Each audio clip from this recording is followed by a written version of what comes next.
விஜய்க்கும் எஸ்.வி. சேகருக்கும் அப்படி என்ன விரோதம்?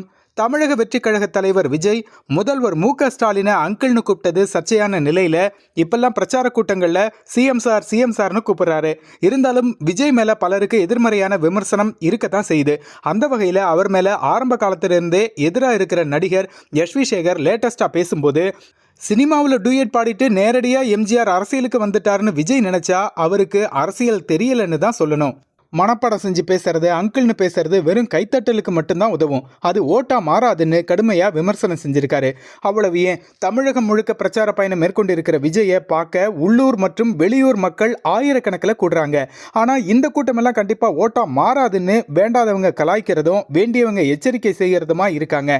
ஆனாலும் தமிழகத்துல மாற்றம் கொண்டு வரணும். 2026 தமிழக சட்டமன்ற தேர்தலில் வின் பண்ணி காட்டி கண்டிப்பா சிஎம் சீட்ல உட்காரணும்னு விஜய் முழு மூச்சா வேலை செய்யறாரு. ஆனாலும் அவரை பார்க்க கூடுற கூட்டத்தில் இருக்கிறவங்க பெரும்பாலும் 18 வயசு கூட ஆகாத புள்ளிங்கோ பசங்களா இருக்கிறாங்க. இவங்களை நம்பியா ஒரு படத்துக்கு வாங்குற 250 கோடி ரூபாய் சம்பளத்தை விட்டுட்டு விஜய் அரசியலுக்கு வந்தாருன்னு சிலர் கேள்வி எழுப்பதான் செய்யறாங்க.